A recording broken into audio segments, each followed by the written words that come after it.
Salut à tous, je suis ravi d'être encore avec vous. Et comme je dis à chaque fois, cette mission, si vous l'acceptez, sera d'écouter pendant quelques minutes la critique de Mission Impossible Fallout. Toujours avec Tom Cruise dans le rôle d'Ethan Hunt et toujours avec Ving Rhames qui est là depuis le deuxième Mission Impossible. Qui était déjà là depuis le premier, mais comme l'équipe change à chaque fois à partir du deuxième, Ving Rhames, il est toujours fidèle au poste. Simon Pegg, pareil, qui est là depuis le troisième film. On retrouve également Sarah Ferguson, dont on a fait la connaissance dans Rogue Nation. Et puis Alec Baldwin également, qui revient. On a deux nouveaux acteurs qui font leur apparition, en l'occurrence Angela Bassett et Henry Cavill, le nouveau Superman. Avec ce Mission Impossible, il y a quand même un absent de taille. En l'occurrence, Jeremy Renner, qui pourtant était là depuis Protocole Fantôme, le quatrième, et qui était revenu pour Rogue Nation. Alors si effectivement il avait eu un très bon rôle dans Protocole Fantôme et un rôle assez anecdotique pour Rogue Nation, là il a carrément disparu. Petite parenthèse, il a également disparu de la saga Jason Bourne, dont il avait repris, pas le rôle de Matt Damon, mais il avait, on va dire, repris le flambeau dans l'héritage. Et puis il est absent également d'Avenger Infinity War, puisque c'était lui, Œil de Faucon, et disparu. Il va peut-être être là pour le prochain Avenger. Quant à Mission Impossible, c'est la grande question.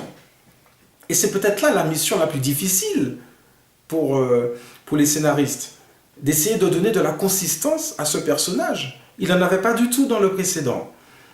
Les scénaristes l'ont carrément éludé et font apparaître Henry Cavill, qui est quand même, sans conteste, le grand méchant du film, faut le dire.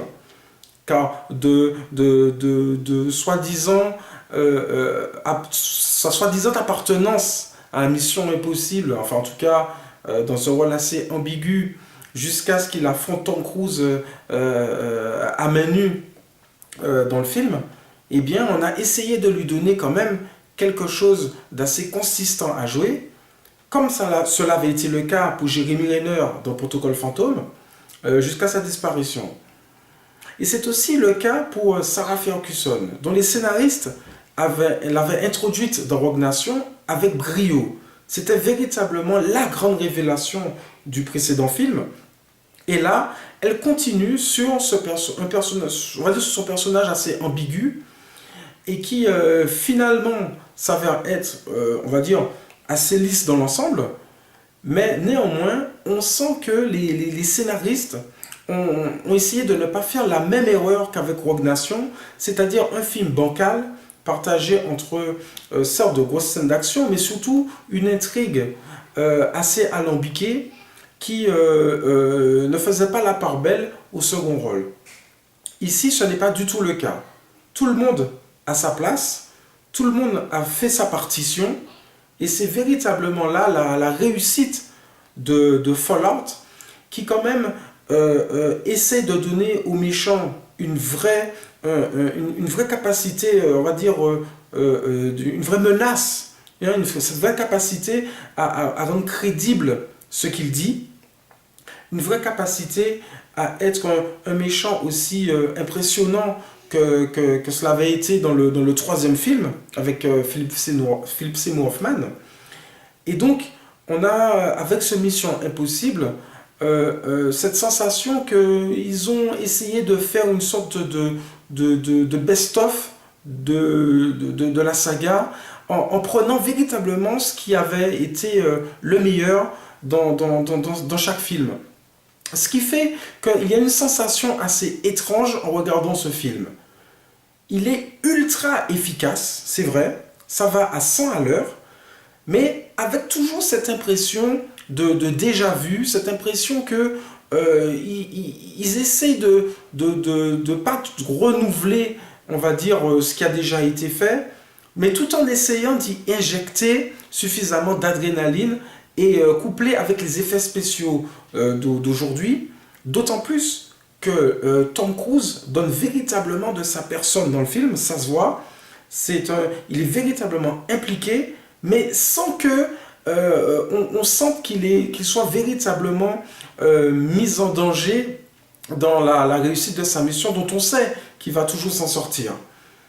Et même si effectivement le personnage est mis en danger, attention, hein, il va quand même traverser des épreuves, mais on va dire qu'au bout quand même du 6e film, on sait que c'est un petit peu cousu de fil blanc et que bon, de toute façon il va y arriver. Donc du coup, on va plutôt se rabattre sur les enjeux du film qui sont d'essayer de multiplier les faux semblants, de multiplier les fausses pistes, d'essayer de multiplier les personnages qui tentent d'être de plus en plus ambigus, comme tout bon film d'espionnage qui se respecte, mais tout en essayant de rester quand même dans le film d'action, on va dire, classique, avec toujours Tom Cruise qui fait de la course à pied, comme dans tous les films d'action qu'il tourne.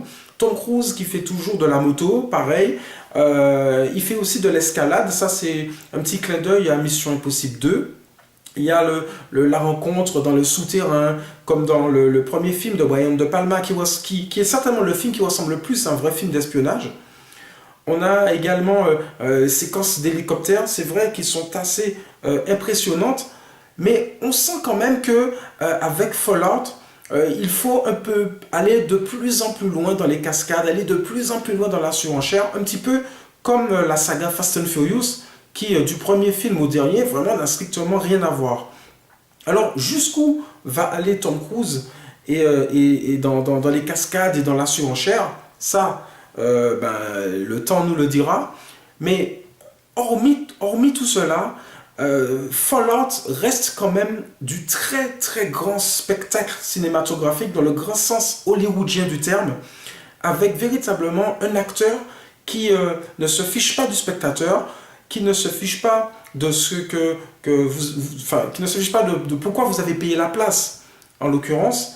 Et donc, si vous voulez voir effectivement du grand spectacle, de l'action à grande échelle, et surtout un acteur qui n'a pas peur de se mettre en avant physiquement, eh bien, Fallout va vous ravir, à défaut de véritablement créer de véritables surprises dans son scénario et dans la construction de ses personnages. Eh bien, on se retrouve la prochaine fois, ok? Allez, bonnes vacances, hein, si vous êtes des Haussiens. Voilà. Ciao, bye.